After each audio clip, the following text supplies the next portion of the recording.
The wind whipped across the desolate dunes of a forgotten desert world, Vorin. It was a barren place, a planet whose very surface had been scorched by centuries of war, its soil poisoned by the wreckage of countless battles. No one knew why the planet was abandoned, or who had once inhabited it, but it was clear that Vorin was nothing more than a graveyard of fallen ships, broken weapons, and ruined machines. Elliot Harlan, a young mechanic from the nearby space station, had heard the rumors. Old tales of lost technology, of powerful weapons that had been left behind after the Galactic Wars. He had always been curious, fascinated by the ancient machinery that had once been used to shape the galaxy's destiny.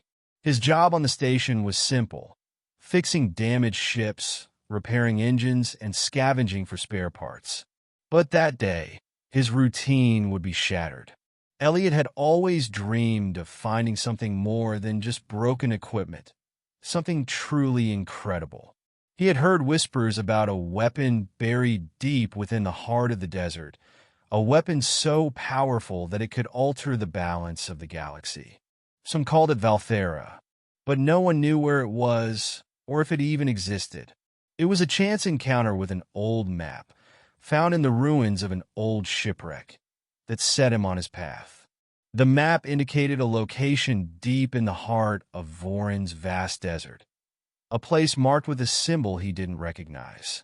The coordinates led him to a canyon, a gaping wound in the planet's crust, where the remains of a massive structure lay buried beneath the shifting sands. Driven by curiosity and the promise of discovery, Elliot gathered what little equipment he could carry: a basic scanner, a small toolkit, and a few provisions, and set out on foot. He didn't know what he was looking for, but the map had given him hope. Maybe it was just a legend, but legends had to start somewhere. Days passed under the scorching twin suns of Vorin. The heat was unbearable, and the desert seemed to stretch on forever. But Elliot didn't stop. His instincts told him that he was getting closer. Finally, after what felt like an eternity, he arrived at the canyon marked on the map. The walls of the canyon towered above him, jagged and weathered, as though they had stood for eons. As he descended into the canyon, his scanner began to beep. Something was below him.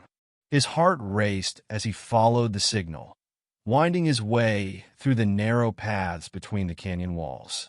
Finally, he came to a massive, circular opening in the ground. It was a doorway, but it was hidden by the shifting sands. The entrance was sealed by layers of ancient metal, thick and rusted with age. Elliot immediately got to work. Using his tools, he pried open the rusted seal and cleared away the sand. It took hours, but eventually, the doorway creaked open with a deafening groan. Beyond it lay a vast underground facility, its walls lined with strange alien symbols. The air inside was thick with dust, and the faint hum of dormant machinery reverberated in the space. As Elliot stepped inside, he felt a sense of awe wash over him. The place was ancient, but it was still intact, an entire hidden structure built by a long-lost civilization. And in the center of the facility, gleaming in the dim light, was a massive structure, a colossal weapon unlike anything Elliot had ever seen. It was a towering machine, standing at least 10 stories high. Its sleek, angular shape suggested that it was not designed for defense or offense in the conventional sense. Instead, it radiated an eerie, almost organic energy, as if it was a living thing, waiting to awaken. Elliot knew immediately that he had found it, the fabled Valthera.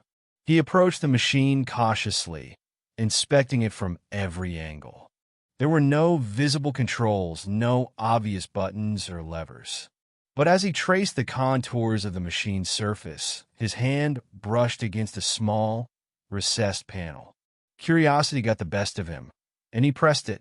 A low hum filled the chamber, and the machine's body began to tremble as if it was awakening from a deep slumber. Elliot stepped back, unsure of what he had done. The air grew charged with energy, and the ground beneath him seemed to vibrate. Then, with a sudden, deafening roar, the machine came to life.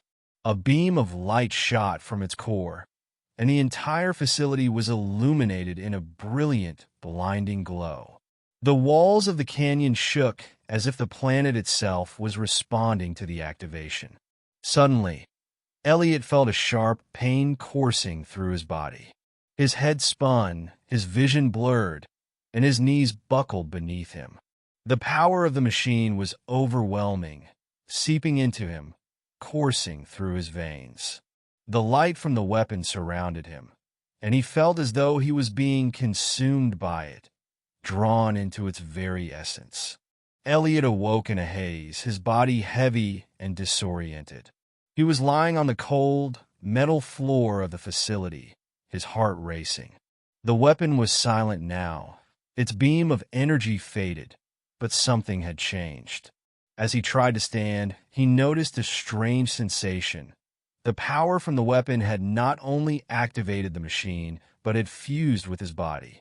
His hands were glowing with an unnatural energy, and his muscles felt stronger, more powerful. He could feel the pulsing power within him, the same energy that had coursed through the machine. It was as if the weapon had become a part of him, reshaping his body and mind, transforming him into something more than human. As the days passed, Elliot's transformation became more evident. His senses sharpened to an unimaginable degree. He could hear the faintest sounds, see details in the distance that were once invisible to him. His body, once frail and human, now pulsed with raw strength.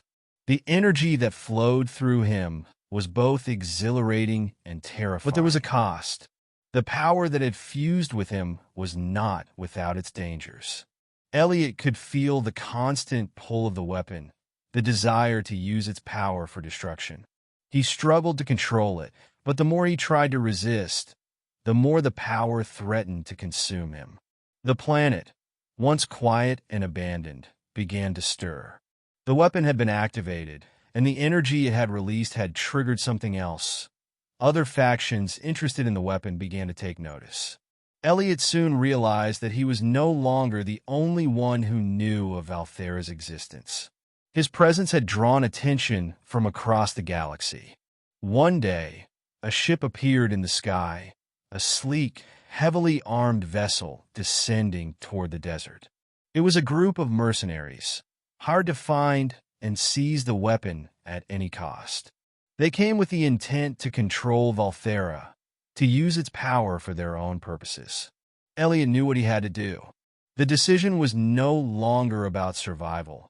It was about preventing the weapon from falling into the wrong hands. He could feel the power inside him, the force that had changed him, and he knew it was time to use it. As the mercenaries descended on the facility, Elliot unleashed the full force of Valthera's power. His body crackled with energy, and with a single, devastating wave of his hand, the mercenaries were obliterated. The desert around him erupted in a violent explosion of energy, a burst of power so intense that it sent shockwaves across the planet. In that moment, Elliot understood the true nature of Valthera. It was not a weapon to be wielded. It was a force of nature, a destructive power capable of reshaping entire worlds. And in that moment, Elliot made the ultimate decision. He would never allow anyone to control it. He would hide the weapon, bury it deep within the desert, where it could never harm anyone again. As the dust settled, Elliot stood alone in the ruins, the energy of Valthera still coursing through him. He knew that he had become something more than human, something powerful, something dangerous. But with that power came responsibility. He could never return to his old life. He could never escape what he had become. The weapon had transformed him, and with that transformation came a new path, a path he would walk alone, forever guarding the secrets of Valthera. The galaxy would never know the full extent of the power that had been awakened on Vorin. The story of the mechanic who found the weapon, who became its new bearer, would fade into myth and legend. And as for Elliot, he would live out the rest of his life as both guardian and prisoner of the weapon that had changed him, forever marked by the power that had once been its own.